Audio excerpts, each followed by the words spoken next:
Now, as the fighting does continue in Gaza, it's important to remember 242 people, that is the latest number from the IDF, 242 remain captive, held hostage by Hamas terrorists in Gaza.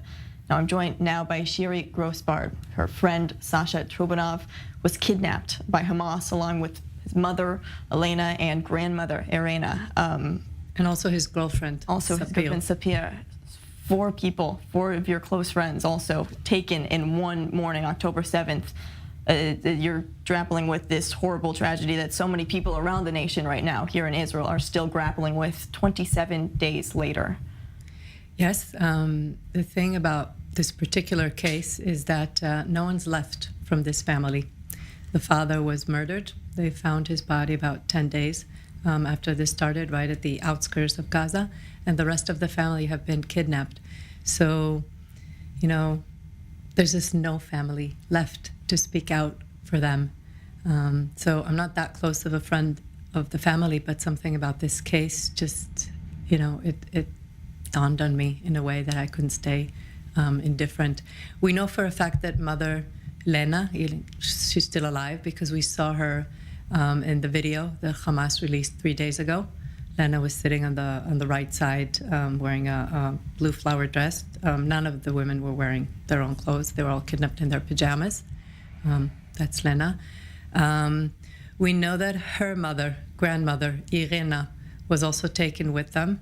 Irena is 73. As far as we know, she's the only doctor there. She's a children's doctor.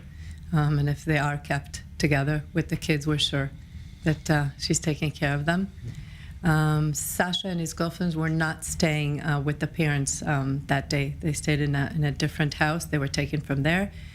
We have confirmation that Sapir, she's the girlfriend, she was seen on a motorcycle with two terrorists taking her. Yes, a very, very tragic story. I would also like to say that you know, we keep getting this, like, they have no family. They don't have a family, but they lived in kibbutz. And kibbutz is you know, one big family. But this particular kibbutz, out of 400 people, 74 were abducted and more than 25 were killed. So we're talking about a kibbutz that, you know, lost a quarter of their people.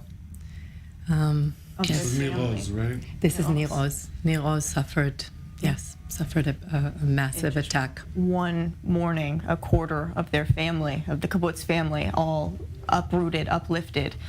I have to imagine when you heard this story and you're saying they have no family to speak out for them, how has this responsibility felt for you to be the voice for them? Okay, so I'll say something about myself. I'm a proud third generation to two Holocaust survivors, sole survivors from their families. And, you know, these stories that I grew up on, it reminded me of these stories. Like, if this was 90 years ago, we might have never heard about this family, but it isn't. It's 2023. This is Israel. This is a civilized democracy, and no other country in the world would have that. 240 of our civilians, a 9-month-old baby, an 87-year-old grandmother who is kidnapped from her wheelchair. She's demented. No other country in the world would have that. That's impossible. And by continuing to speak out for them, continuing to try and put pressure to get them home, what else are you doing, advocating, and what do you want to be seen done? I think that as you know, as the days go by, like, who can imagine, when I say a 9-month-old baby, he's going to be 10 months in a very short while. And I think in a lot of people in the world, you know, the focus kind of shifted towards what's happening in Gaza right now, and we want to keep this focus alive. These are people, these are our families, these are our friends. They are kept there. We don't know about their conditioning. Red Cross has not been allowed to visit with them. Honestly, we know Lena's alive. Again, we know that for 3 days ago. When you saw that video, likely propaganda, I want to remind our viewers, we're not showing that video because we don't know exactly the circumstances that led to that. But after seeing that, what was your reaction? It's a very complex feeling, okay? Because yes, we were very happy to see that she's alive, but you know, you're sitting with 150 other families And it's amazing because everyone, they came to support us. They gave us that hug, that they're happy, but my heart goes out to them. They all want to know that their loved ones are okay, that they're alive, that they're taken care of. There's a boy there who has asthma, and he does not have his inhaler with him. So very complex feeling. Yes, we were happy that, we know that Lena's alive. We want to know about the rest of the families. Yes, just like a sign of life for now, just to know that they're okay.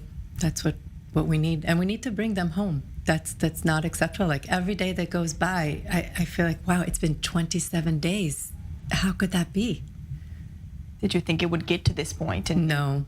Well, who would have think that someone would even do, such a thing, such an atrocity?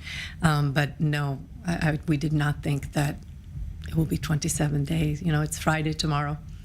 Again, empty Shabbat dinner. A lot of families across Israel. No, we did not think that it's going to take that long.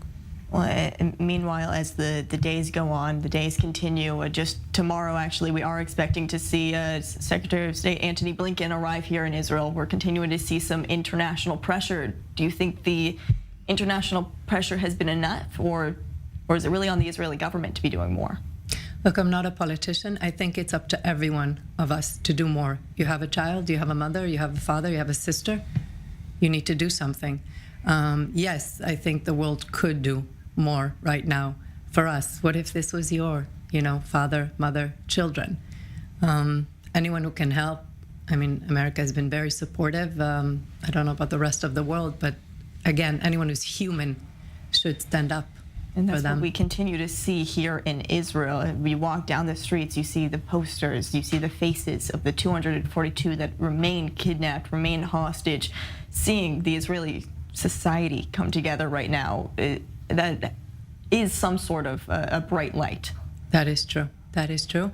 I want to send a message to them. I don't know if, maybe the television is in the background. Maybe they can hear us.